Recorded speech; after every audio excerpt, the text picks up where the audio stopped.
Hey guys, this is Jaster from KoR Live. Just wanted to let you know that this is a pretty old upload here that we got coming in from the Spotify side. Just wanted to make sure we got everything coming across as far as reviews, special projects, things like that before we start getting back into uploading some of our older news episodes and things. So just wanted to let y'all know about that before you jump into tonight, because it is a bit of a longer episode. This is a deep dive style review, and we have a full panel with us tonight. So if you guys see that hour and 40 minutes on there and you wonder what was going on, we had a whole lot to talk about. But I don't want to hold us up anymore. Thank you all for coming in, and I will talk to you in a minute. Ah! Okay. Okay. 3, 2, 1.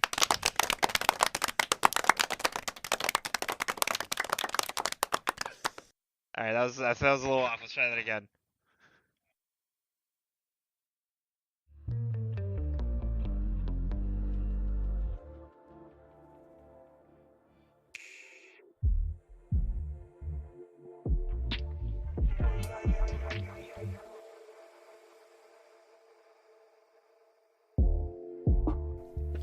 Ladies and gentlemen, I'd like to introduce you to the almost famous sideshow known as KoR After Hours, where we discuss only the finest of the finer things here in life. I'm your host, Jaster Landwin, and coming with me on this ride tonight is Kazari Iwakura, Kaid Norellin, and our cryptid KoR member, Sotaisa Kavala. I think I got that right. How are you guys doing tonight? Close enough. I'm doing Close just enough, fine. he says. Yeah. Well, you just call him Soda, bro. Like, I gotta, like... Yeah. Soda. I'm not even sure I know how to pronounce it right. They're basically And you wrote that name! those are just Finnish words. It's a story on how I do name conventions later for another time. Now, little known fact here is, like, Soda might be a cryptid here, but he's definitely not a cryptid, like, in the community structure. Community. No. Soda's one of the old OGs at this point. Like, he's been around a long time, helped us with a lot of stuff, and he's one of the big dogs around here. So I don't know, like, we don't like to count the Twitch episode. So, like, For a lot of reasons. you want to go ahead and get into what you do, what kind of games you like what got you into gaming, all that kind of good stuff, real quick. Whoa, yeah, I didn't know this was an interview episode. No. So anytime we bring in somebody new, I like to give them like 5 minutes real quick to kind of run themselves, give them an introduction. I'm Miss Soda. I like playing a lot of different types of games, especially like From Software games. Are some of my favorites now. He also game hops a lot. Yes. It's also not because of Archer. I had a friend before that who got me to start doing that. Now he's got us all doing it, and it's terrible. So, now we got that out of the way, we're going to go ahead and delve into the main topic here.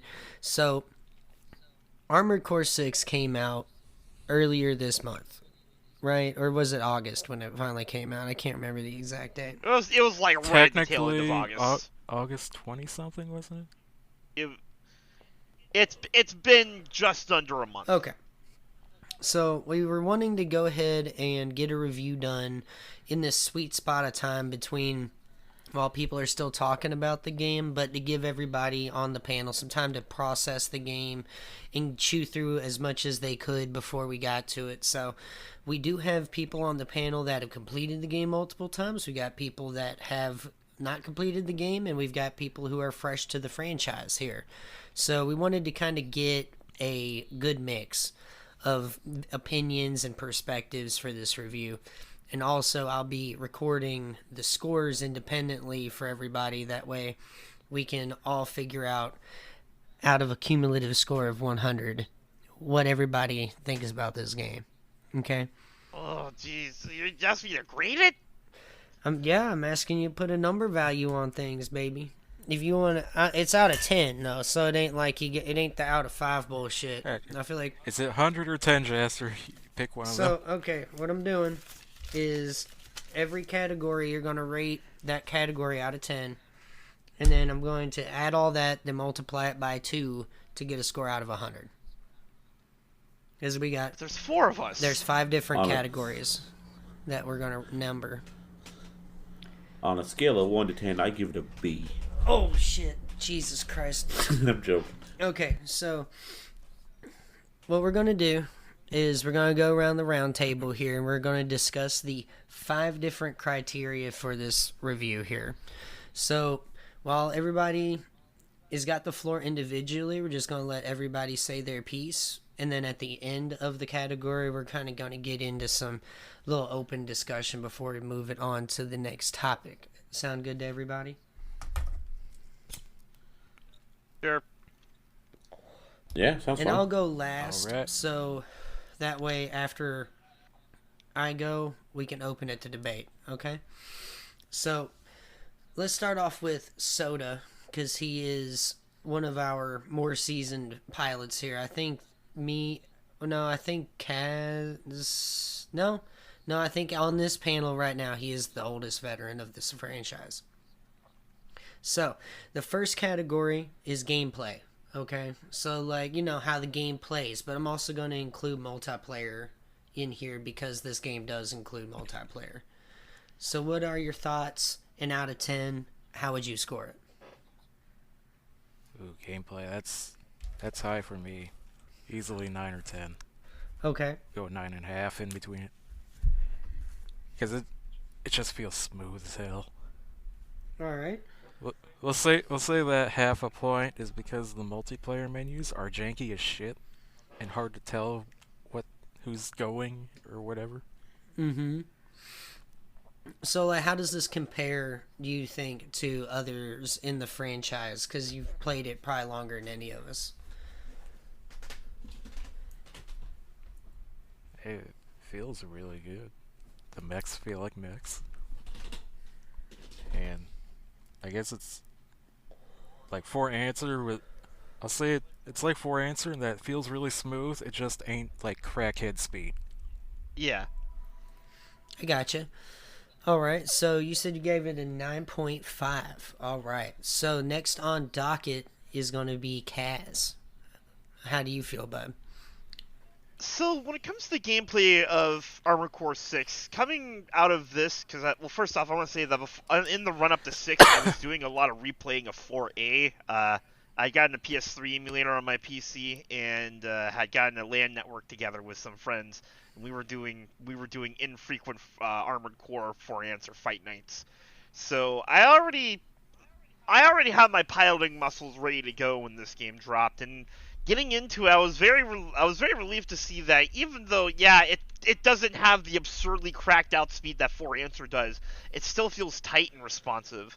As far as game feel goes, it's a bit of a happy medium between the 3 series and the 4 series, where it's got the focus on, mastering technical aspects of the gameplay that 3 was kind of all centered around, but it's still pretty zippy. And what's nice about it is that it's kind of been balanced out and makes it a lot more accessible to anybody who's new to the franchise. I've had a lot of friends who are picking up Armored Core for the first time, Caden included here, obviously, and who have been able to really get into the game because it's not as sensitive as the controls in 4 are, or 3 for that matter, and it's really nice because of that. Game feel is always really important when it comes to mech combat games because you want your controls to be intuitive, and while that can be argued of any other kind of game, especially when it comes to mech combat games where how you maneuver is so important to your fighting style and what you're doing. When you have all these elements, like you're being fired at from multiple angles, you've got things tracking you, stuff like that. Having controls that feel nice and responsive is really important. And I've been very pleased to find that so far in all my gameplay, it's been exactly that. I will say, though, I have one pet peeve about this game. It's that, honestly, the hovering should be like the hover gliding thing should be on automatically. I hate that I have to toggle it. And it's especially frustrating when you're in the heat of combat and you get hit and it toggles it off and you have to get turned back on. It doesn't happen frequent enough that it takes away from the game for me, but it is a minor foible. Uh, Now, in terms of customization and all that, the selection is pretty wide. I don't know general number of parts in comparison to other games, simply because I'm not all the way through the game yet and I don't have everything. So I can't really give you any thoughts on that. But overall, I'm pretty pleased with the game as a whole. I was really worried going into this that we were going to have this horrible hybrid of Armored Core and Souls-like, gameplay, because, well, Souls-like, that sells, and that's all people know. And it is true, FromSoft did take some notes from their Souls-like entries. This is still distinctly Armored Core, and anything they took from these Souls-like games is still seasoned and coached in a flavor that, feels appropriate for Armored Core. It doesn't take away from the feeling of it being Armored Core. Probably the best thing I could point to for this instance is the repair kits, which is something Armored Core has never had. If you got hit during a mission, tough shit. But, having a limited number of healing items that do, a certain fixed percentage of healing, just to cover up for your mistakes is really nice. And what I like about it is it's actually a lot more applicable than, say, your Estus Flask or whatever your other equivalent from the other games is, because you don't have to think about when you're using it when you're maneuvering. So if you're in the heat of combat, you can apply it real quick and just get right back to fighting. And which honestly is how it should be in Armored Core, because its pace is so dramatically different from these other games that I feel like a lot of, the audience has gotten used to, because that's what, most Western gamers know FromSoft for, which is their Souls-like stuff. I feel like it would really betray the idea behind the gameplay of Armored Core to force the player to consider that when they're healing. So I'm glad they added that in. I will say, probably my favorite mechanic is definitely the quick dash with the square or X button. That's a big favorite of mine. Yeah. It's very important in the build that I use, and it just always feels so good to pull off. The fact that there's other technical tricks, like you can do like pivots during your overboost if you flick the stick, or the kind of drifting mechanics with the tank treads. Difficult to master, but highly rewarding if you get it figured out. All in all, I'm pretty pleased with it. Really, I don't really have anything that I think could take away from it. But also, I would like to point out I'm incredibly biased because, well, one, as a mecha fan, I have been starving for a good mecha video game for quite a while. Sure, you have your Gundam tactical games and your Super Robot Wars, and, we get the Gundam versus fighting games and all that, but this is our first true mecha game we've had in forever. It's like, so I can't, no gimmicks, robots everywhere.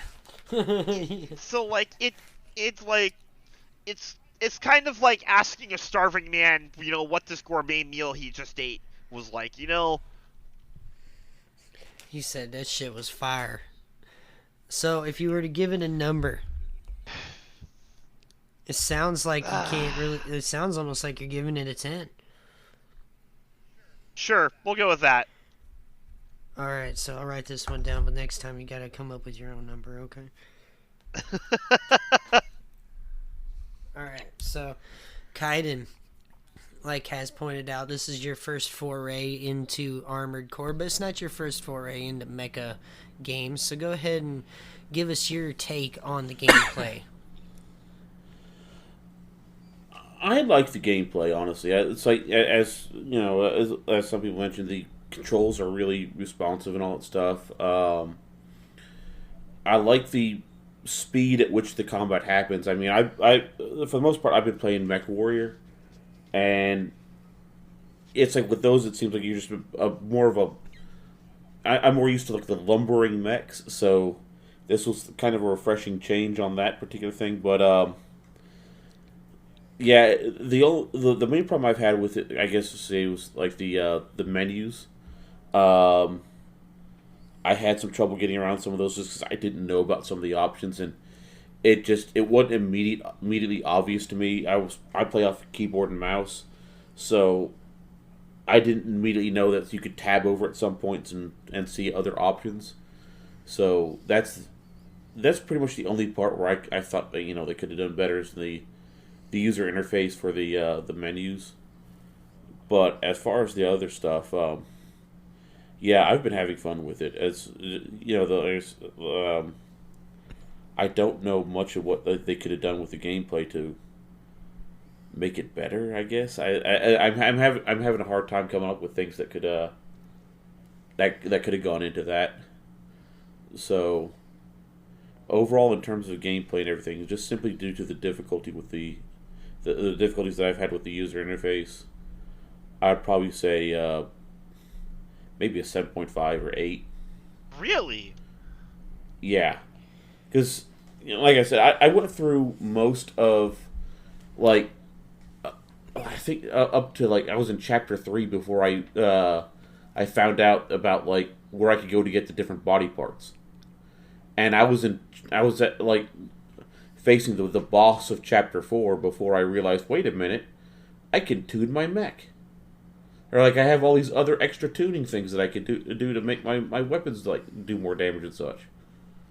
It just it wasn't immediately obvious to me, but I might have missed something. When it Yeah, first it came gives up. you like a big splash message like, hey, you can do OS tuning now, and it even highlights it. You must have skipped through that or something.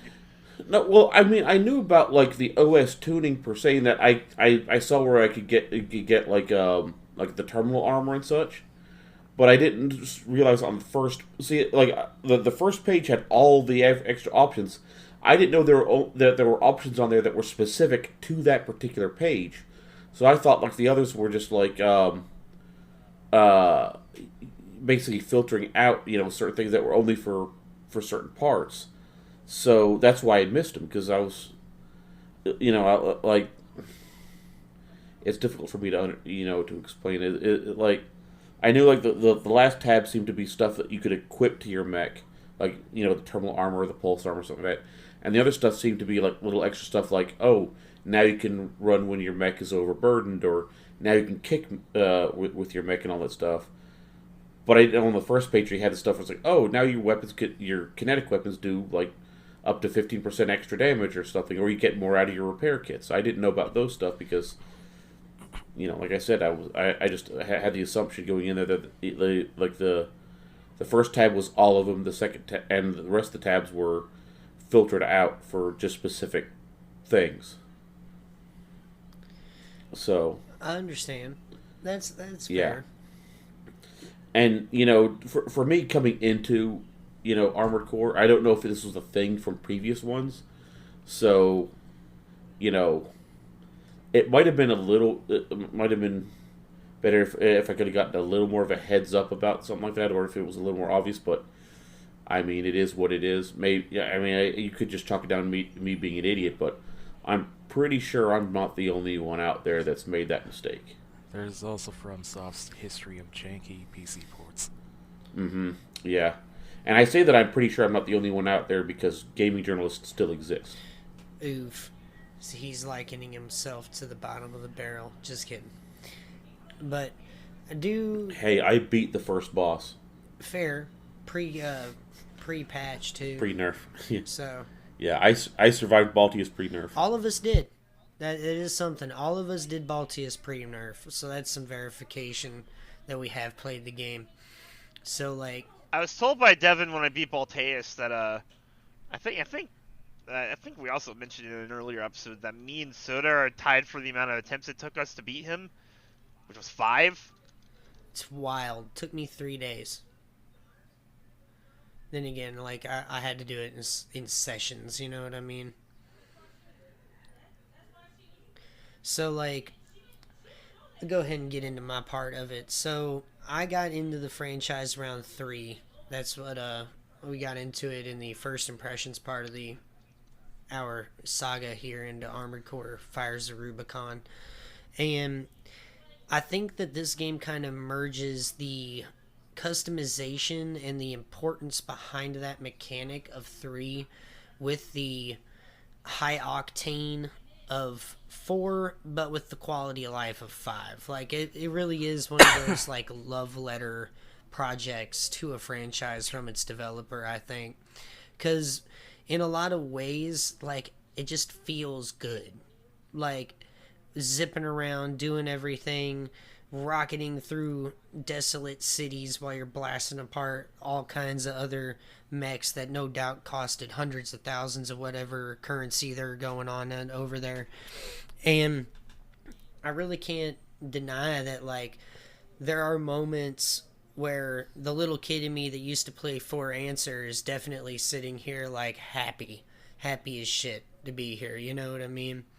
And that kind of does come into a point where up until this point I felt like the pinnacle of Armored Core gameplay was Four Answer. Like, I liked 5, but it wasn't my favorite, and so I was kind of wanting something like that again, and like I got it, but in a very different way, because like not a lot of people on the show know, but everybody here on the panel knows, like, I hate Souls-like games. Can't play them. Can't get into them. Not good at them. Hey, Jess, want to play Neo? Nope. Yeah, they're not for me either, honestly. I don't understand. I don't understand how people do it, why people do it.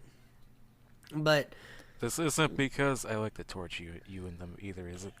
no, I mean, it is partly, but not entirely. So, like, I don't like Souls games. I don't like how they play. I don't like the inherent difficulty of it. I feel like it's bullshit difficulty, honestly. Like, there's times where it's just, the game's just torturing you. It's cock and ball torture for no good reason. Like, guys, don't do your video games like this, please. Like, that's how I feel every time I play it. Like, I understand they're completely successful things, right? So I was a little scared going into Fires of Rubicon that they might put a little bit more Souls-like seasoning on the plate than what they needed to, right? Because, like, you always need to bring the skills of what you've learned from previous titles going into anything that you do, you know? I don't think it makes sense to just throw away all the stuff they learned from Elden Ring and Bloodborne or whatever just to make Armored Core. I don't feel like that would make sense. So they did that really well. Like, I do notice, though, that I distinctly know when a Souls-like encounter is in front of my face in this game and not an Armored Core style, like, boss encounter. Because back in the day, like, yeah, in 4 Answer and in 5 and, like, the later ones, we started going up against these super weapons that were, like, on the par of Ace Combat bullshit. Those are the arms forts. I think that's what they're called. Yes. Yeah, arm forts, Like fucking yes. Spirit of Motherwill and shit like that. So I really felt like they had potential for something like that, but I was not expecting the Planetary Closure Administration, bro. That was a whole other level of stupid. Like, I was sitting here, like, getting to the point where, well, we're in the Balteus fight. Like, I had my moment where I was like, I am not letting this Dark Souls moment ruin my game. I am going to play multiplayer with my friends. I don't care what this takes. And I just kept on doing it until I got it. You know what I mean? But I do understand why they nerfed it in a way. Because, like, to somebody who's either rusty on that level of skill or is new to the franchise, like, that is a wall. Like, wholeheartedly. Like, one that you need to climb in order to understand the game. But I also understand the nerfs that they put into it in the first patch. Like, they literally just toned it down. It was like trying to go to a Rajang fight, Monster Hunter, and instead you're fighting a furious Rajang that's always enraged. Like, you know what I mean? He still does all the same things, just a little bit less on cocaine. Which I get. Now there's like 2 other bosses that got included on that. That's whatever. You know, like some of them I feel like the chapter 2 boss, I kind of don't understand why that got put on that list. That one really wasn't that bad. And I'm right at the chapter 3 boss right now. So like I'll see. Even though I've heard that there's only one other boss that's like on that level of bullshit where it's not obvious what you either need to be doing or what kind of playstyle kind of works for that encounter instead of just get good scrub. Now, I think the biggest thing that this game does well is the customization. Like, we're finally back to full refund customization. I don't think that was a thing in some of the games. I can't remember which ones exactly. It's not a thing in 4 Answer. I remember that much. Once you bought a part, that was it. I think it was part of all of them before that. Yeah, I know it wasn't 3, where you buy a part for its value, you can sell it back for 100% of its value. So in the early game, you can buy and sell a lot of stuff back and forth to see what you like, and then grind up money in order to expand that armory. Now, like, I just spammed the shit out of the damn mission. Like, I love the red guns anyway. Like, I understand at one point something will come up, but we'll get into that in the next time.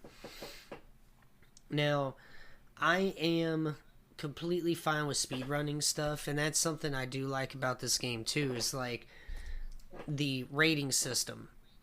Hell yeah. Yeah, for the replays. Yes. Great. Okay. So, in the single player, I think this is superb. Okay, so on the multiplayer side, I do know that FromSoft has a reputation about their balancing.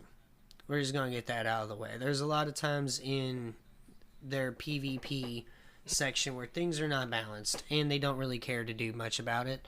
So, in this game, however, it looks like wholeheartedly they are more than willing to keep this game going and give it patches and give it stuff, right?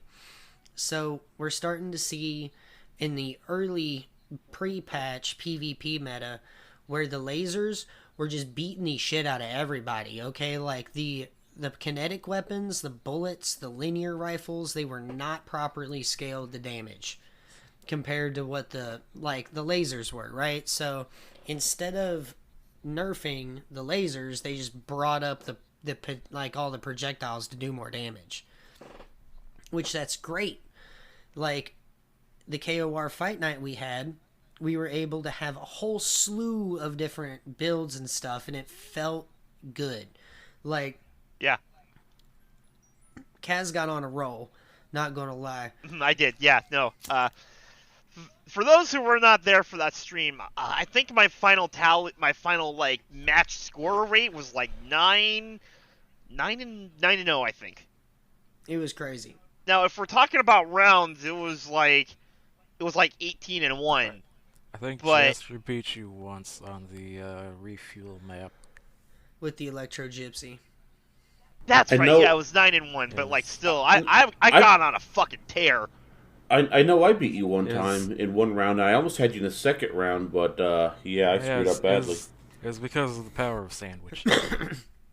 Oh yeah, I definitely needed to get some food, so like I just sucked it up and beat Kaz. That's literally what happened. Yeah, he was motivated.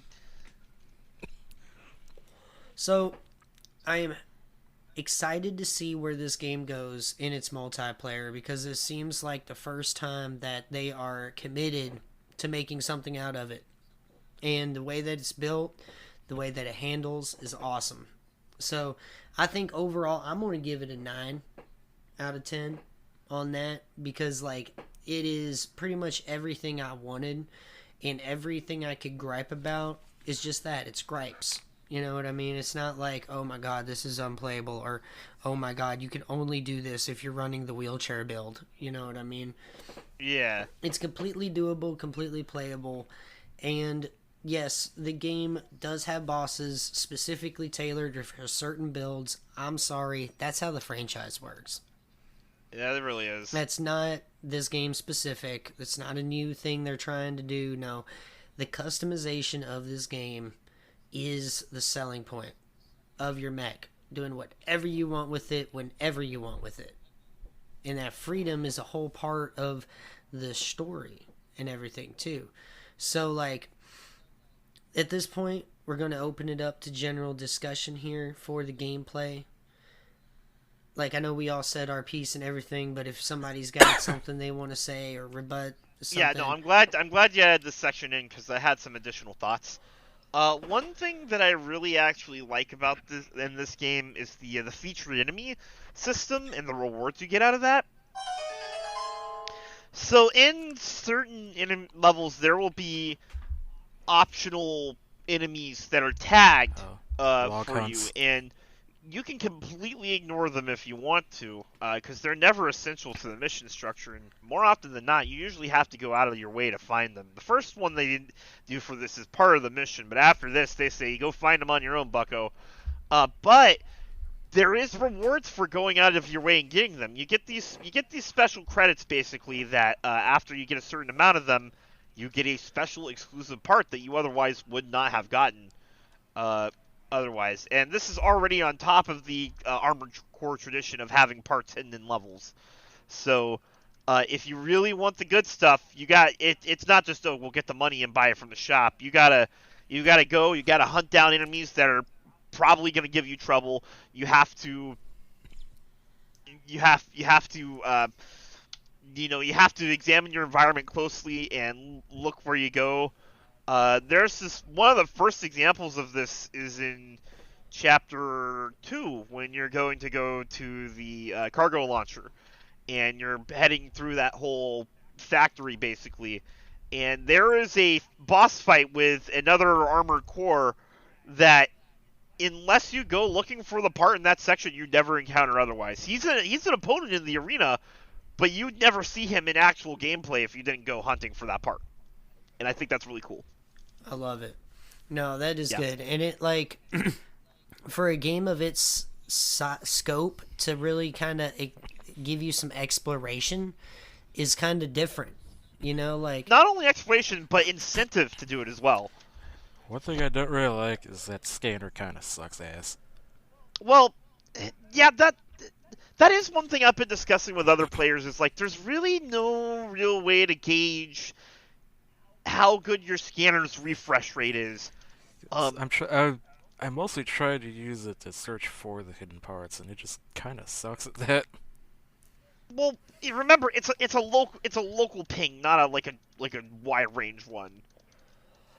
Yeah, it's not Revelio. You know what I'm saying? Like, because like I had one instance, like there was the Infiltrate Grid 086 or whatever mission, where I remember seeing the outline of the container with the part in the scanner, and later on I try to go search for parts and they just don't show up unless I'm actually next to it looking at it. Right. Sometimes it does be like that.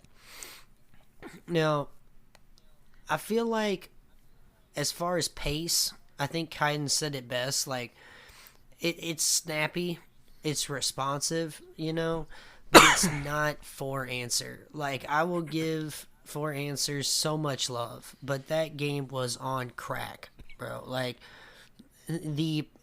watching any sort of professional play for that game is almost impossible. It'll give you, because, like, it'll cause epilepsy. You know what I'm saying? Like, lasers everywhere. Everybody's going at Mach 5.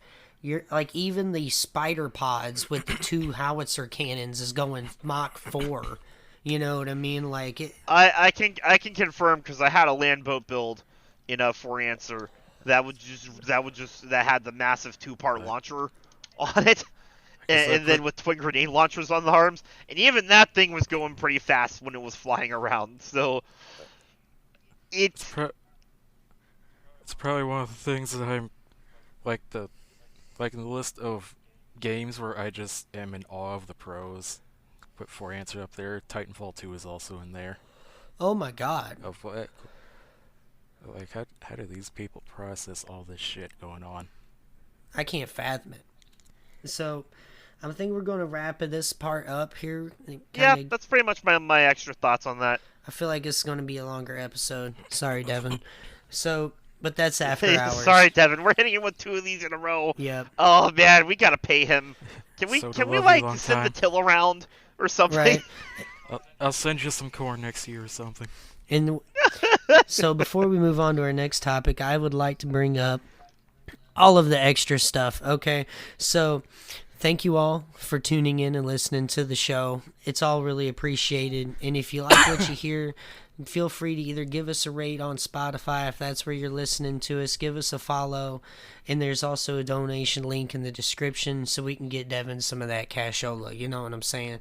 But any other place that you're listening to us, you feel free to give a subscribe, a like, a comment. All those things help a small channel like us. And we also have our Twitter and Twitch links in the description. That way you guys can follow us there. Once again, thank you. And now let's get back into it. Our second topic, y'all, we're going to get into the story. All right, so this is kind of going to be a little weird because we're all in different parts. We discussed how we were going to do this before we even started. So what we're going to do is don't spoil anything. All right, we're going to try and keep this spoiler free.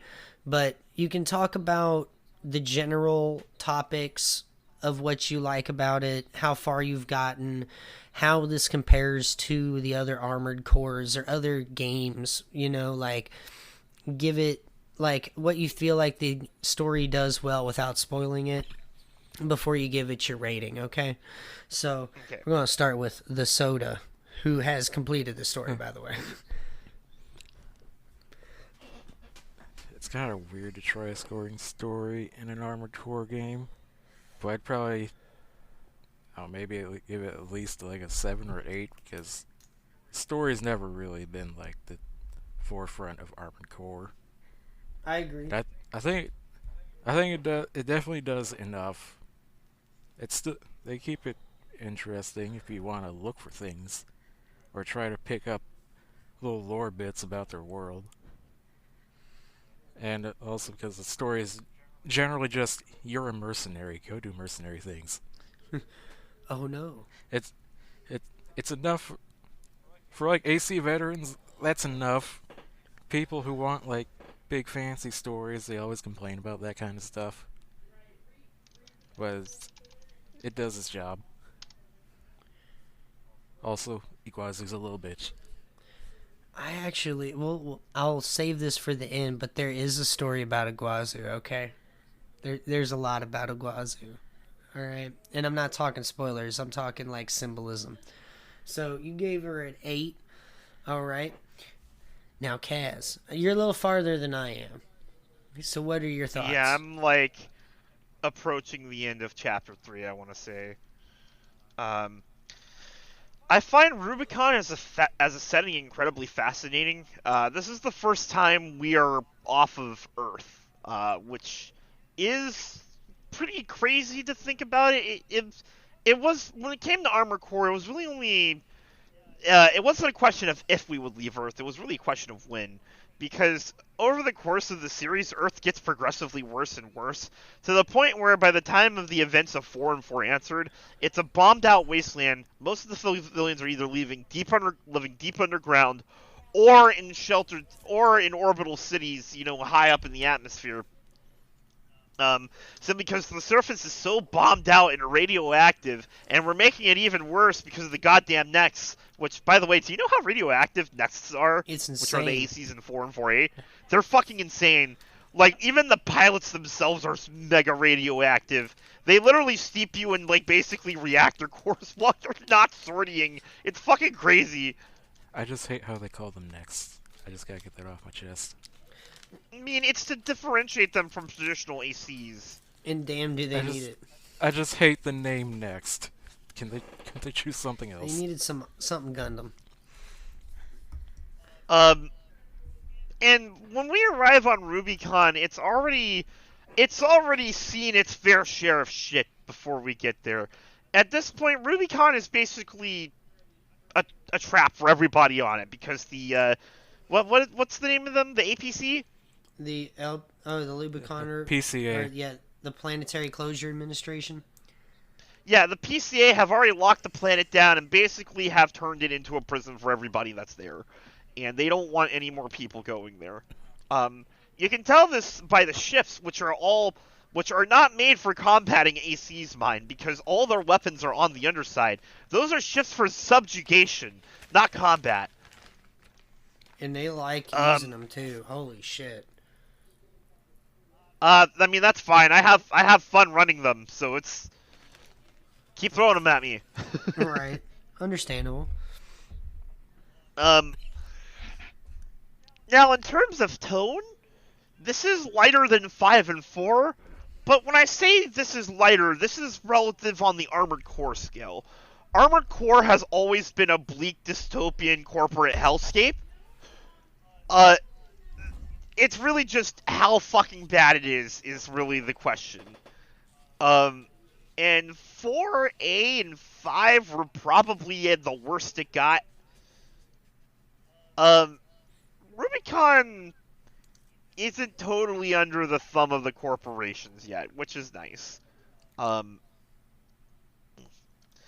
There isn't as much futility to it as, say, the story of 4A. But I will point this out, if you're the type of person who doesn't like bleak settings, you're not going to get a lot out of this.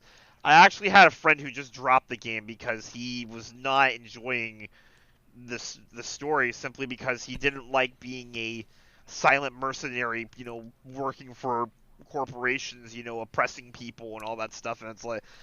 And I told him, yeah, I get that. And then meanwhile, I went back to,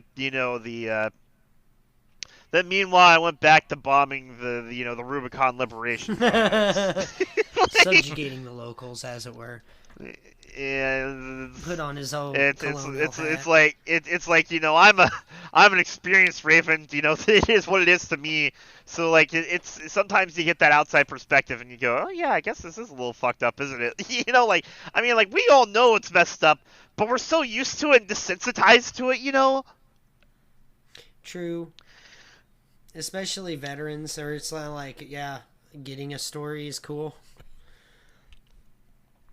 I will say this is also probably the most involved the story of an Armored Core has ever been. A lot of the time, when it comes to Armored Core, it has that signature FromSoft storytelling where you really have to kind of, peer past the surface and look at the workings underneath, and really make sense of the crumbs that you're given to really, get a good feel for what's going on. And while that is still somewhat true here, there is a lot that's going on in the world of Armored Core 6 that we're not privy to, and we have to pick up on through the logs, tidbits of information we get through the arena, stuff like that. It's a little more blatant than before, and I think that was a good decision on FromSoft's part, especially since this was going to be the first Armored Core ever that was definitively a AAA title. Armored Core was never a blockbuster series in the entirety of its existence up until now. Not even with 4 for Answer, or 5 or Verdict Day for that matter, which were some of the biggest games in the franchise up till Fires of Rubicon. This is FromSoft coming back to Armored Core with the experience they have from Dark Souls. And I don't just mean that in gameplay, also in terms of world design and storytelling. I will say, yes, this does mean that there is also a Miyazaki Poison Swamp in here. They somehow managed to fit that in. I was actually impressed by that. Bruh. Yeah. I was like, it's a sci-fi mecha game. Surely they won't. And then they did. And I was like, damn. They got plenty of area denial things in missions. So, ultimately, you never really play an Armored Core for the story. This is something we all acknowledge as Ravens. You're there for the customization. You're there for the combat. But it does make a nice little side dish this go around for sure. In fact, the game actually rewards you for going out of your way to find all the logs. I'm really not going to do that until I make my sweep back through on replays and New Game Plus. Really the only one I went out of my way to get is the log that's off and to the left, about halfway through the mission where you're climbing the wall, where you get the shattered husk of one of the red guns. And it hints at kind of future events, and that's really it. Overall, this one I actually will legitimately give a 10. Rubicon is an awesome setting. I'm excited to explore more of it, learn more about what's going on with the coral, and, figure out what side I'm ultimately going to be on. Sounds good. All right. So, Kaiden, what's your thoughts on the story so far? Well, as I've said before, I'm an RPG guy, so I kind of like the there to be like a good story behind everything. And this one is actually pretty good. It's pretty intriguing, trying to figure out what's going on and everything. I do wish there were more decisions, like more choices you could make and all that stuff that would actually influence the storyline. This one is kind of basically set on rails, so as far as I can tell from where I am right now, it's really just a straight shot. You've only, no matter what you do, you're always going to wind up in a certain position. So it is what it is. I kind of like I said, I kind of like more choice, more decisions, because there are some people out there that I've met that I was like, I'm just sitting there like, I really want to pull a bullet in this guy's brain, or this guy's a little shifty. I don't want to trust him. I kind of want to go with these guys. I like these guys a lot more than these guys, but it's like I can't, I can't, side with those people as much as I want to. So, there is that. Like I said, there is what it is, and as some of you guys said, this is more for the customization and the action than it is for the story. The story is just like, I guess you say, part of the set dressing. It's kind of like it's kind of like Pacific Rim. You're not there for the story. You're there to see robots punching monsters. Mm-hmm. Hell yeah. Everything else is secondary. Yeah, there really is. So there's that to take into account. So, but I mean, strictly as an RPG guy from an RPG perspective, and that I like the story and all that stuff, I would give this one. I guess one, like, I'd say a 9. So because, like I said, I want more customization, but I do realize it is what it is, and the story it's telling is pretty damn good. And as well too, I don't have the background in Armored Core like some of these other guys do, so this is a brand new setting for me. Going into it, it's like, okay, we get to this world. This world been fucked, and looking for the logs to try to figure out what happened is a thing, but it's like, again, for the most part, I'm just there to blow up shit and Get paid. make sure I don't get blown up in return. So looking for the logs is kind of like, it's a nice to do, but at the same point, it puts me in a position where I'm exposing myself to more danger than I probably need to. So, Right. Maybe if there was a little more another way to get some of the exposition, but then again, how they did the logs fine, and especially too, well, some of the logs, what they tell you is shit that people don't know, like I should say, the people that you are dealing with wouldn't know, because it's like it hits to like what happened to this world. It's like, because I mean, like, It's not insignificant. This was not that. Yeah, it's like this. Like, what happened to this world was not something that resulted from a war. It looked like it looks like it was.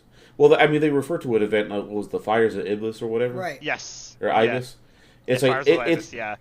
Yeah. It seems like it's like what was that all about and everything. It's like it's like, okay, something burned, but it's like it sort of looked like it was more than just like your average like California wildfire. This was like a fire on a solar system level rather than a planet. Giant cataclysmic like the solar entire flare planet. level event.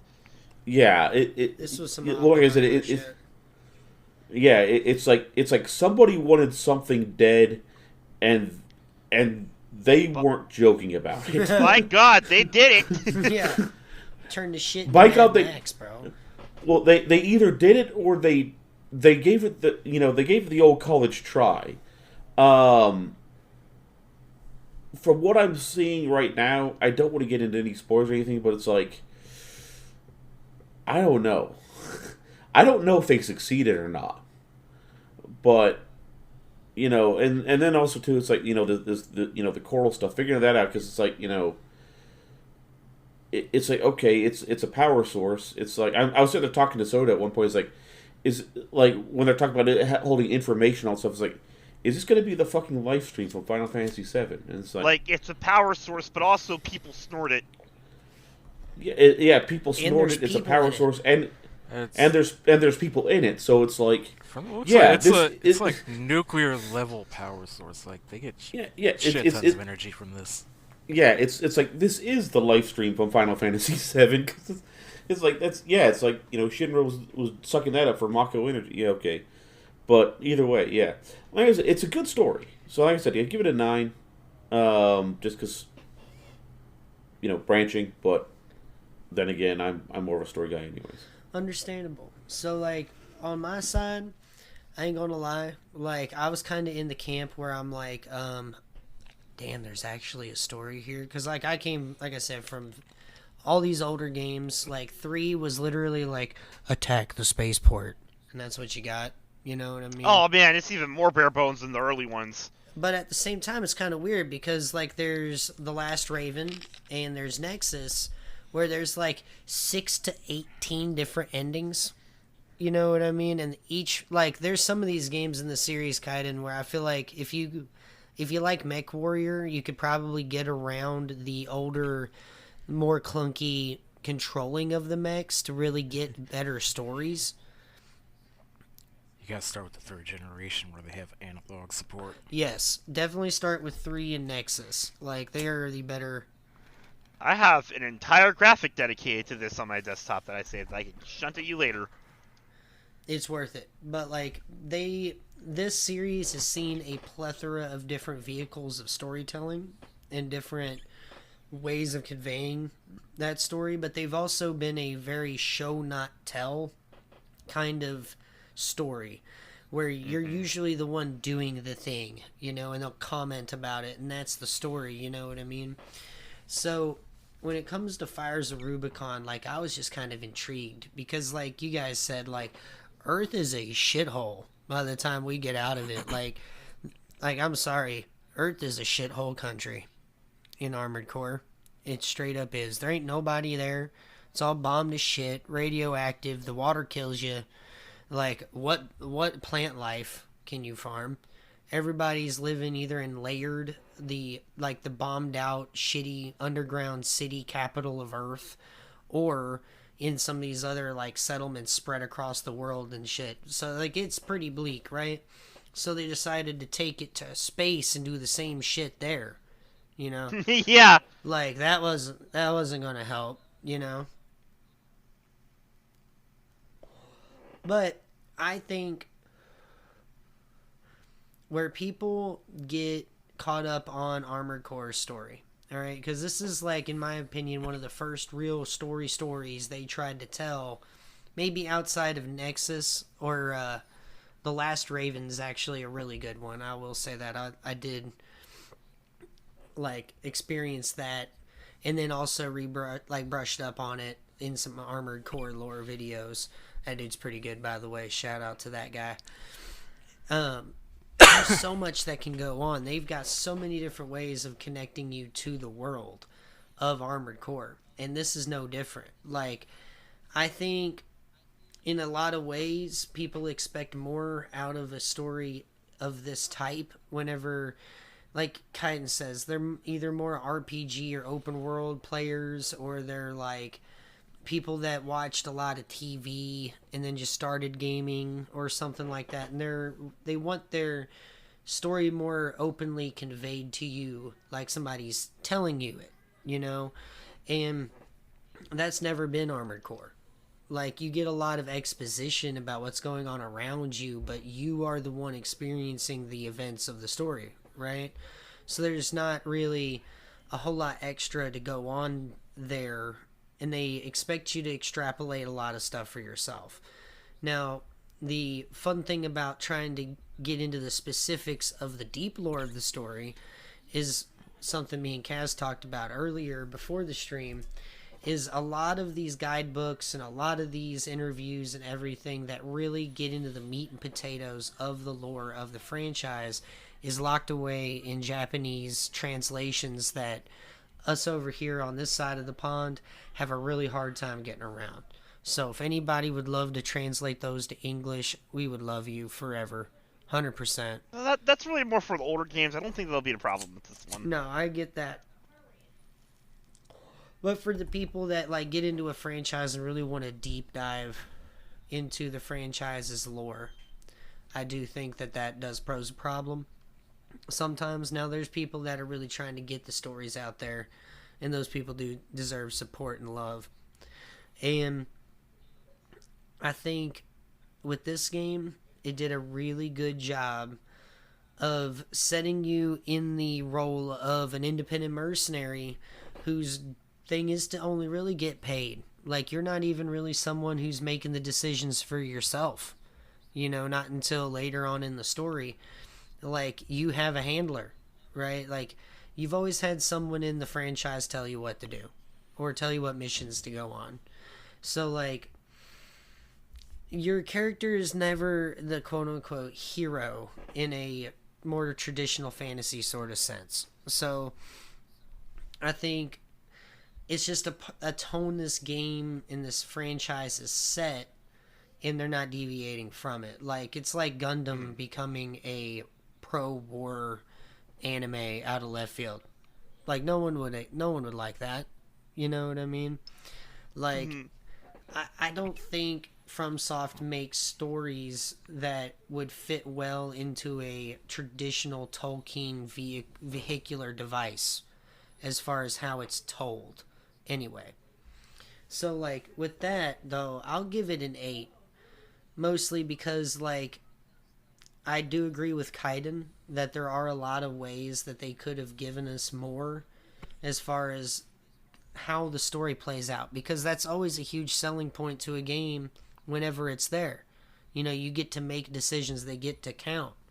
In the games that really do that well, really, really get that 10 out of 10. You know, because not only do they follow through with what they said they were going to do, but at the same time, what they told you and what you experienced was really, really good. So, well, I'm sorry to jump in. I will say at some point, so the story isn't like really the selling point per se. Is that you're in that sense, it really determines on what your game is going to be about. This one being more action oriented, the story isn't as important, I would say, rather than one that's more role playing oriented. But like, you know, so you know there is that to think about. I just want to clarify that point from what I was saying. Not a problem. So anybody got anything else that they want to put on here before we move on? I just want to say it's hard to kind of talk about story without spoiling it. Yeah, pretty much. We talked about it the best we could.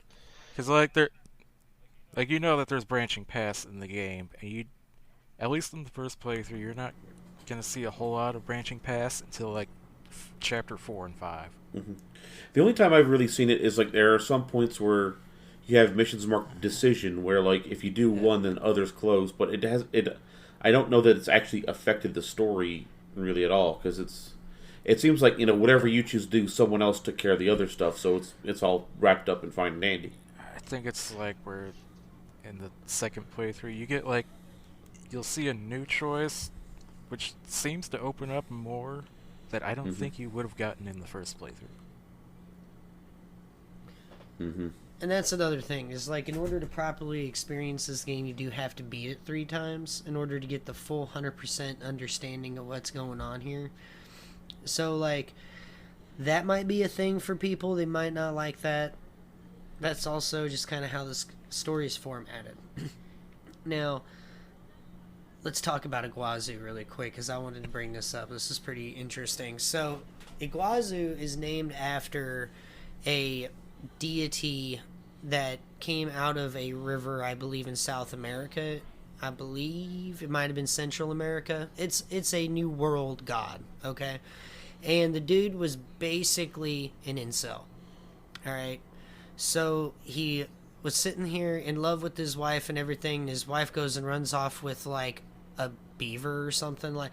It definitely wasn't him, whoever this other person was. So he decided to try and flood everything, right? So that's how he died. Like, people ended up being like, "Oh, that's fucking whack," and offed his ass. So not only is Iguazu a bitch in real life, he's also a bitch in Armored Core 6. Just to let everybody know why. There's actually like a historical reason, and I botched the hell out of it. Somebody go look that up. I guess a little interesting lore thing to learn is that Iguazu is also a Gen 4 pilot like 621. Mm-hmm. As far as I know, he's like the only other Gen 4 you meet. And something I do know is that there's a list of 4 pilots on Rubicon where events that happened to you could have happened to any of these 4 pilots, and he's on that list too. So, like, let's just say Iguazu is not just a one-off character. He's a bitch. And everybody should enjoy taking him out when you get the chance. So, with that, we're going to move on to the next topic here. This one should be a little bit easier. This is the soundtrack, y'all.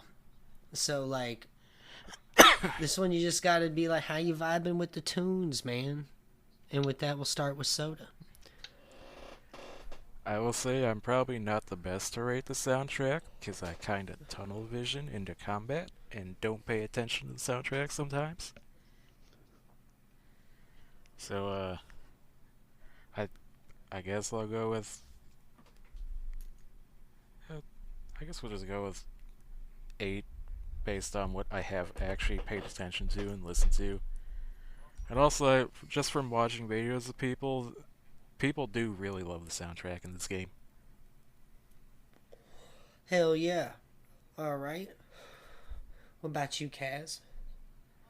So Armored Core 6's soundtrack is an interesting change of direction in comparison to the soundtracks of the rest of the series. Historically, Armored Core has kind of leaned towards EDM, breakcore, electronica, stuff like that. But this soundtrack, not only is it a lot more ambient, but it's also a lot darker in tone, which is interesting. And that was one of the things that struck me the most about the trailers of Fires of Rubicon going into this, is just how oppressive the music feels, if that makes any sense. There's these really loud, blaring, sustained tones throughout it that kind of that are kind of an undercurrent to the rest of the music that's layered on top of it.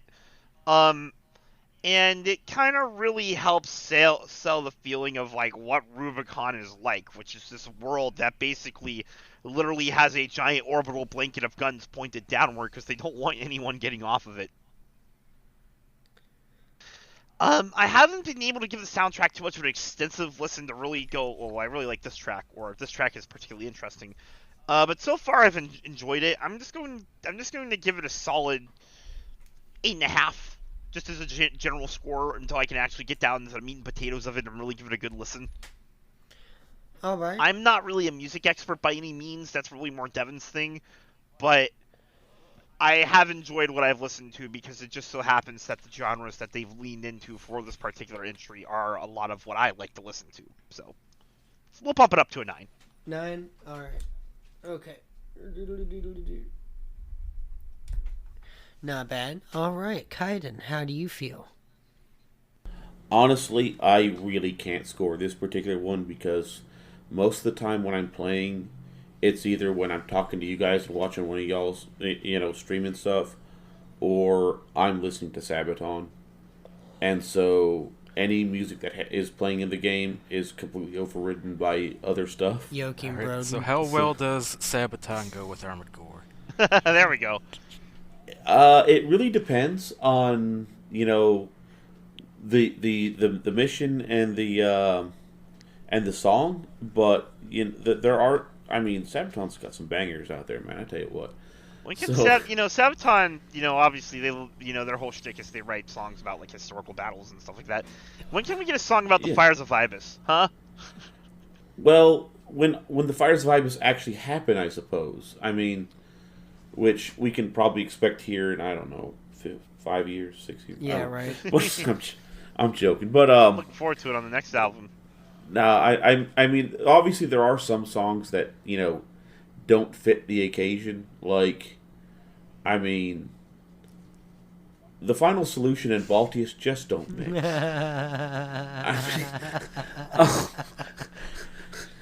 But like something that's a little faster paced, like I don't know, Into the Fire maybe.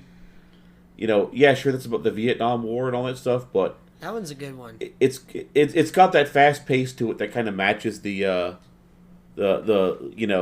combat and the frantic. You're running for your life at times from all the missiles and shit. You're doing what you can. Yeah, just doing what you can. But no, I mean, like I said, a lot of my gaming time in Armored Core has also been spent watching, like Jaster stream, stuff online. Like we're watching stuff on about like Bigfoot, because of course we are. We're Bigfoot fanatics here apparently. Yep. So we're doing I'm after sitting here. this. It's like, so I'm sitting here just climbing the wall, while at the same time learning about the skunk ape, and so sure. Yeah. Sorry. So sure, my yeah. It's like that may be why I don't do as well as I probably should, is because I'm fascinated by other things, and I don't know, maybe I have a little bit of ADD in me, but so yeah, unfortunately, I haven't actually paid any attention to the actual soundtrack of the game. So you want to give it the IGN 7? Call it a day. I really The soundtrack sucks. 7 out of 10. I don't feel comfortable giving it a number, to be honest, per se, simply because I haven't listened to it, so I can't give you a good idea of where it is, and I feel like giving it a number would kind of be against the the idea of what we're going for, unfortunately. Well, I understand that. I do need a number, so I'm going to go with the good old IGN 7 out of 10. Okay. I was about to say, on a scale of 1 to 10, I'll give it a B. Alright. That sounds good. Sorry. So, like, on my side of the fence, like, I remember the old school, like, Armored Core soundtrack where it was definitely club music made from a fucking NES console, you know what I'm saying? Like, not the best, but you definitely got the tone. You know what you're supposed to be doing. It's not bad. So, like, this, however, I have done multiple times, sat there and been like, okay, what music am I going to listen to while I'm playing Armored Core? And then the music starts playing. And then I stop trying to find music to listen to. Like, it is one of those soundtracks that can just grab you. And it does make a difference when it goes into playing the game. It really helps set the tone. It helps get you immersed in what's going on. Like, I'm also a band kid, like, as well as Devin. Like, he definitely went a lot farther with that than I did, but as far as the musicality of it, it is a varied and a very expansive soundtrack on, like, what it offers within its tone. And I do think it matches it really well. And there's only been a couple of times where I've kind of found myself doing something else, or I feel like, God, I don't want a happy, bright music, but I would just like a reprieve from the THS sound effects. Or like, you know what I mean? Or like the fucking Michael Bay soundtrack bullshit going on here, you know what I mean? Like, there's already enough explosions going on. That does give me an idea. Now I want to try playing Armored Core 6 set to classical violin music. Do it. Or Beethoven. Come on, let's get some Beethoven going on here. Jaster, What's up? when are we doing our bolt thrower Armored Core playthrough? Oh my god. Hard Boss is really good for Armored Core 6, okay? Like, that shit just works. I'm not gonna lie. But it works for everything. So, I think overall I'm gonna give it an 8 out of 10. Just because there's those times where I'm like, oh, damn, this shit's dark. It's like, I'm like, like I said, I don't need it to be bright, but I just need a little bit more of a reprieve from things. So, with that, we're going to move on to the next one, the replayability factor. All right, so like this one's a little bit more important for Armored Core than for others. It's real simple. Like, would you find yourself replaying it or replaying missions? Like, how does that work? Are there things that help you out? All that kind of good shit. So we'll start with the soda. Alright, I'll go ahead and give it a 10 because there's more than just like multiple endings on the playthroughs. There's like alternate versions of missions. You have branching paths that you wouldn't be able to see until a certain playthrough. They even add things like they give you more stuff to do with the arena. So yeah, I'm on playthrough number 4. I haven't really progressed in it yet because at this point it's kind of just replaying missions and trying to get like S ranks on them for that final achievement. Do you get anything besides the achievement? Probably not. Oof. Oh well. I mean, just that platinum, right? Get that plat.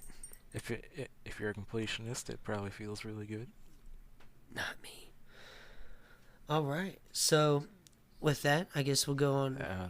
Sorry. I guess also, I forgot with even after all the excuse me, even after all the if you're done with single player, there's always PvP, which I thought the menus are kind of janky, but the combat seems really good so far. Mm-hmm.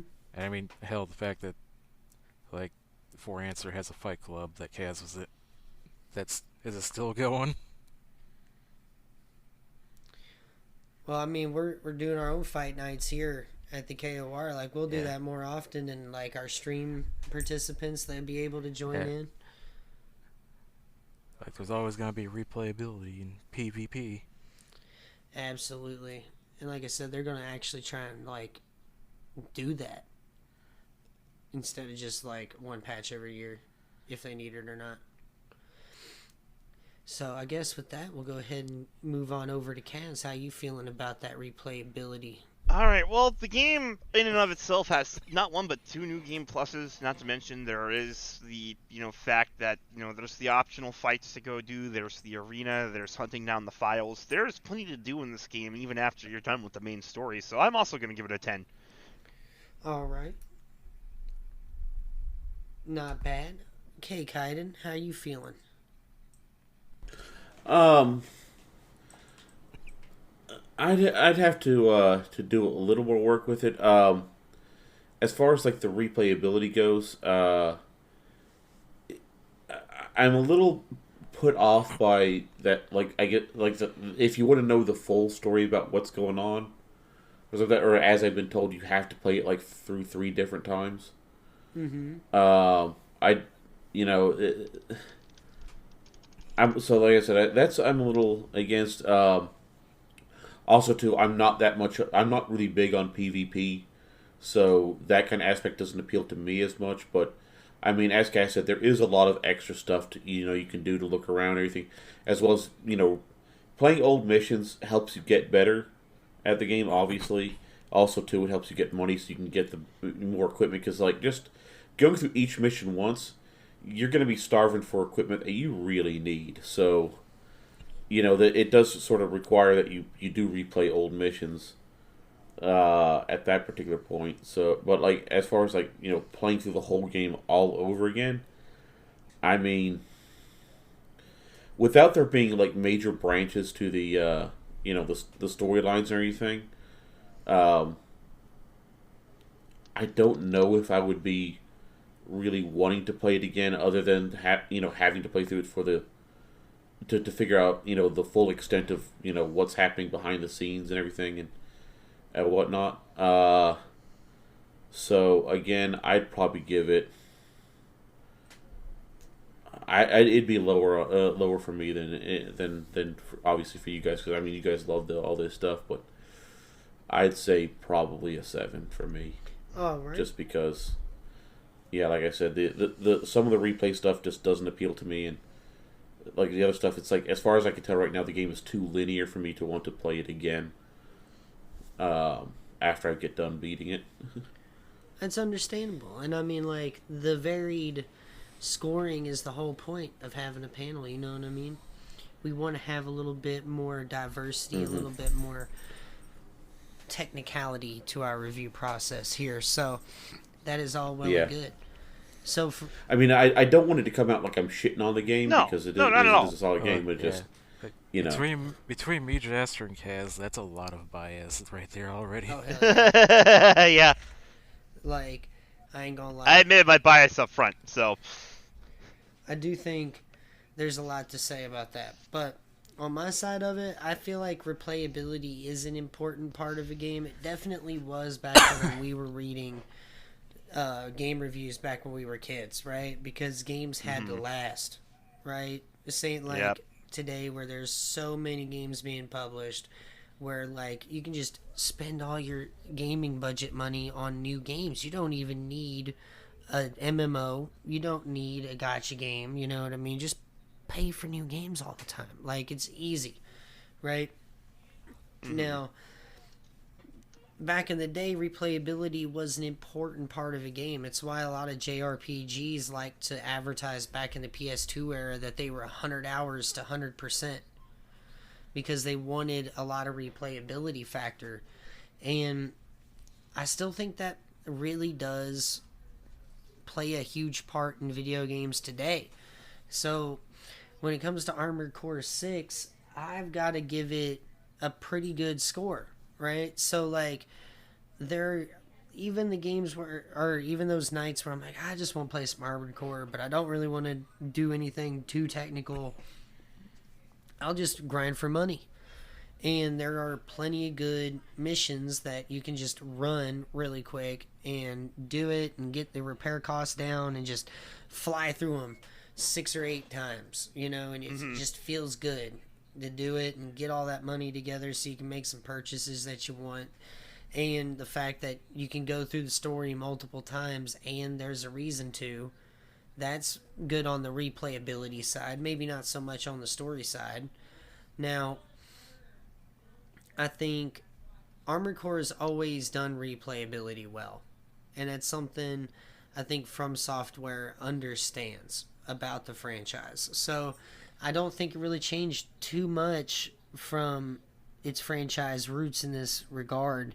It's all about playing it again, you know what I mean, and getting better and running these missions again, seeing how things change. Yeah, no, go ahead. I'll wait until we get through yours. No, you're good. So I got to give it probably a 9, honestly, on the replayability side. Seeing how it's got so many things tied to its replayability. There's so many reasons to replay the game. And if you're someone that likes to replay games, this is definitely a game for you. So with that, I'm going to open the floor and see what we got to say.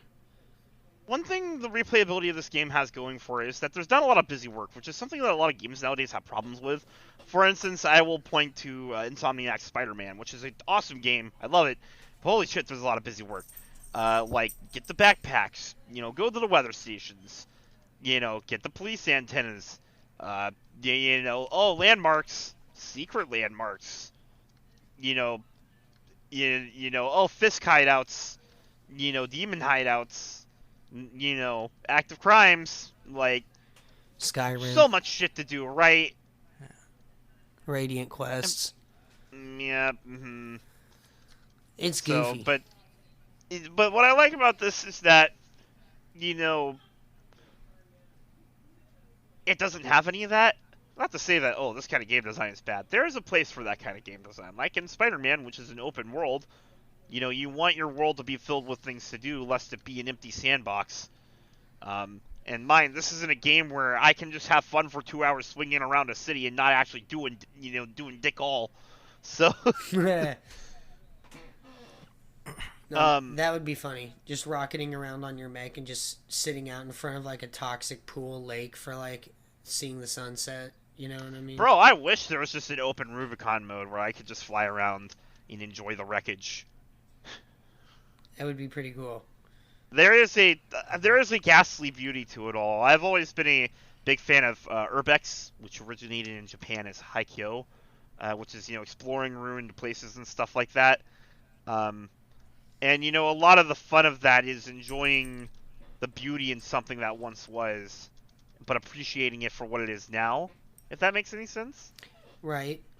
It's like when you go to a place that has a partially caved-in roof, but branches and roots and vines have grown over that roof. So now when the sun shines through it, the light dances onto the floor beneath it. It's that kind of thing. And Rubicon has somewhat of that kind of feel, even if it's a lot grimier, and more polluted. That's kind of the aesthetic that Rubicon has. Armored Core for Answer and Verdict Day were, trying to live in the remains of a shattered world. This is a world that's definitely been scarred, but is still pushing onward. And while there are remnants of what was before, there's still plenty of life springing up around if you just know where to look.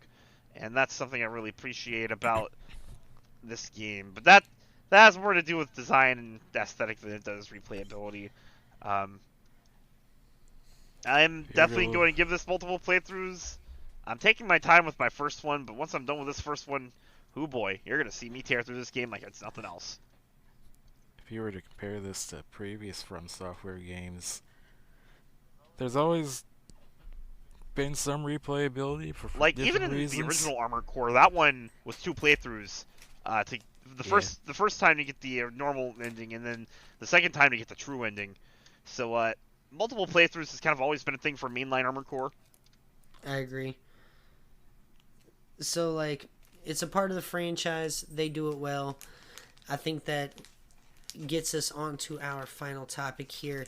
The part that you either love it or you hate it. Either this is the biggest or the smallest part of the thing here. Technical issues and bugs.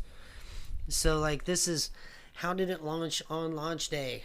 How bad was it? How good was it? How well does the team respond to criticism? How well do they deal with it? Did it require it? What are those issues?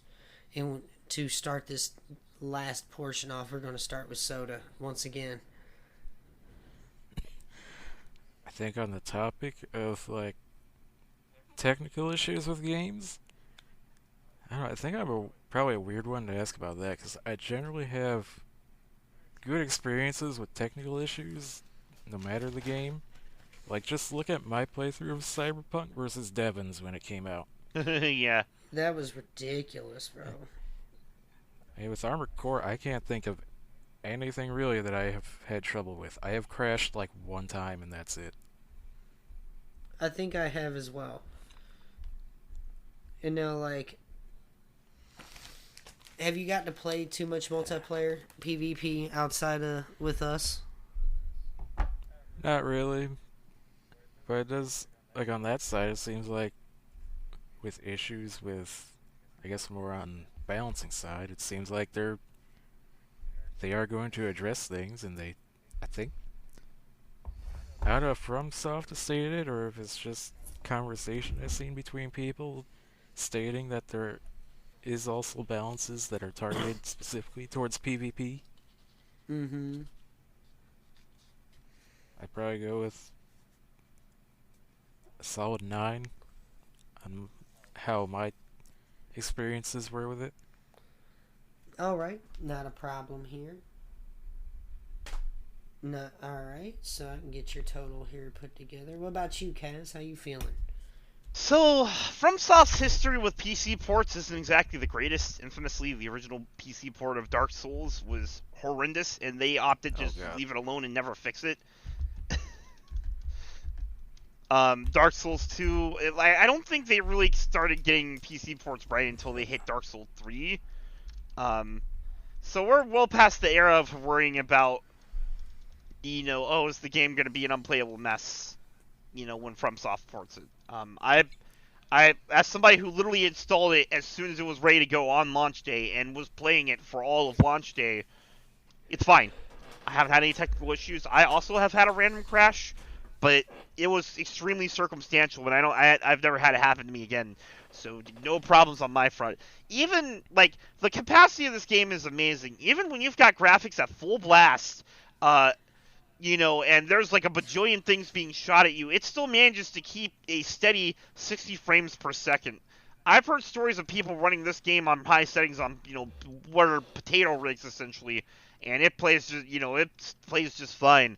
So they optimized this game to hell and back from what I've heard, and yeah, so solid 10 on technical aspects. Good job. All right. What about you, Kaiden? Um, well, for me, I have had a couple of crashes. Not entirely sure what happened. It just I'd be trying to load in something, and all of a sudden it just go to my desktop. So there's not really any, couldn't really file any crash reports. It's just okay. It is what it is. Just boot the game back up and go continue on with my day. Usually, they've been few and far between, and usually they don't happen back to back. So, at least there's that. I kind of wish I would have known what happened, but you can't win them all. Um, Other than that, I don't know that I've run into any other technical issues or issues that would, I guess, qualify as technical. I mean, Actually, one question I have related to this is how is keyboard controls going for Armored Core so far? uh, the keyboard controls, I find them just fine. Well, I mean, I say that, but I have had instances where I've accidentally fat fingered a repair kit instead of a scan, which is annoying. But that's more my own fault because I'm just I'm trying to do things too quick at times. Um, so I really want to put that against the game. Um, I have had like the very first boss, like the boss on the tutorial mission, basically. I have had annoying instances where he'd go outside of the bounds of the map and shoot me from outside where I can't hit him. That was annoying, but as far as I'm aware, that's been resolved. That was like a little bug that happened for the first couple days, and it's been fixed pretty quickly. Because the last time I played it, it did not happen to me at all. Honestly, I didn't even realize that was a bug. I thought that's just how he was, because he did that to me too. Okay, yeah. Well, I've heard a few people complain about it too, and I thought that was a glitch because people were talking about it as if it was a glitch. I just know that whenever he went out of bounds like that, I wasn't able to shoot at him. It's like just for whatever reason. But either way, so other than that stuff, technical wise, it's been a pretty solid game. Uh, I mean, the most complaints I've seen about people are where it's too hard, and I'm going to Lol. be honest. Sorry. Lol. That's all I have to say to that. All I gotta Well, say is that's a complaint for every FromSoft game ever. well, I'm going to be honest with you. It's not the hardest game I've ever played, and it's just going to sound really funny. The hardest game I ever played was a Newgrounds Flash game. I think I know which one And it you're was talking just about. I think I know which one it is. I don't think you do because it's pretty obscure and Lay it on me. I might but know.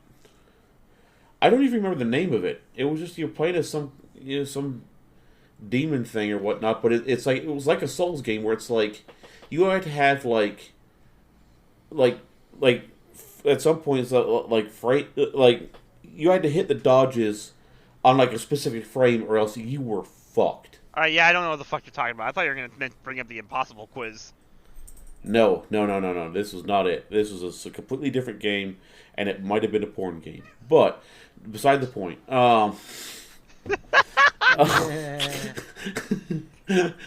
Yeah, Dark Souls porn game. Go figure. But no, no, it wasn't. But yeah, it was just one of those things where it's like you were fighting a boss. If you didn't dodge like a specific attack in a certain way at a certain point, and you didn't get like the pattern down properly, you were gonna have a very bad time.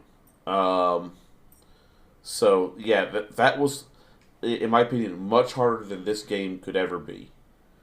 Um, so yeah, the only other game I could say that like I've had a harder time with, Again, you're probably gonna mock me for this. Maybe, I don't know.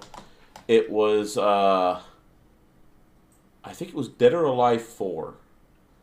The freaking alpha boss. Oh yeah. I have raged against that boss, but and I felt that boss was actually harder than any boss I fought in this game. But again, that just may be me being an idiot or a All jerk. right. Alpha But also has the longest combo strings ever. hmm but as far as all that stuff goes, as far as how they responded to it, they came in and nerfed the bosses, so people could do this. A side of me is like, I didn't think it was necessary because that was it felt like that was kind of the point of the game. It was to be a challenge because like once you get above that that plateau or that or across that over that wall, you know you get like euphoria, that dopamine rush where it's like I did it, fuck that guy, you know. But now it's like this is too hard. Give me the win. It's kind of like what I felt. But on the other side of me, it's like the more casual gamer side of me is like, yeah, I mean, if you're just a casual gamer, you're gonna rage pretty hard at this game because you can't be a casual and play this game and expect to have a good time. Definitely true. I mean, because it's not built for just casual play. You've got to learn what you're doing. You've got to know your controls. You've got to learn your equipment. And it's like as Jasper said, these bosses are made like so you need certain builds for certain bosses.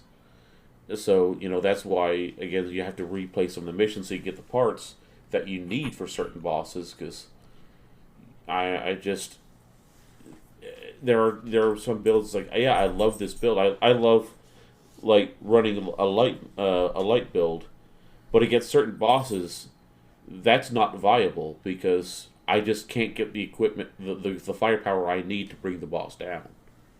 So there's that, but that's not even in technical. So as far as the technicals go, I'd say this was pretty solid. I'd say a 9. All right. So yeah, as far as their response to the criticism thing, I think it handled well. So I think the 9 is appropriate for that. Sounds good. No, so I think honestly, this is probably the cleanest game I have played this year. As far as launch, as far as technical issues, as far as getting it running, keeping it running, crashes, online multiplayer, like I think the weirdest part of the game's UI or technical like conundrum is its multiplayer is not that intuitive, but I think that's more of a UI issue than it is a technical bug.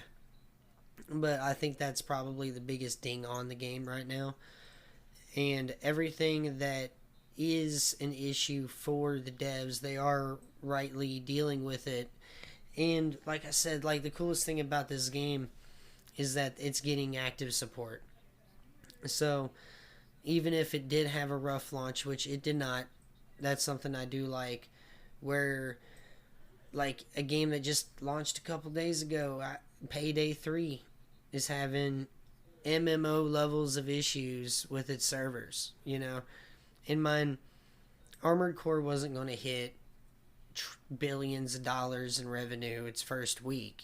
So, like, the amount of people that were going to be on its multiplayer was going to be less so, because there were 2 pretty good checks of skill you had to surpass before you got that. Yes, the helicopter, the big filter. Well, like, 3. It's like, I would say the spider is also a pretty good indicator of your ability to understand the game. But I think the big difference... Seems like... Sorry? It seems like it's either you're gonna get stuck on Balteus or the spider. It seems like everybody only gets stuck on one. Usually. There's a lot of people who've been filtered by the helicopter, bro. Oh, more than you think. Yeah, I remember when I got the achievement for the helicopter boss, I'd sit there, look at it, and it says 75% of players have this achievement. It's like, it's the first mission. Like I said, man, the filter. Listen, we won't make fun of people who could only beat Baltaeus after he got patched, but if you can't beat the helicopter, we have every right to make fun of you. That's what we've decided around here. No, it's definitely it's not polite to make fun of game journalists. I'm sorry. This day and age, they're a protected species now.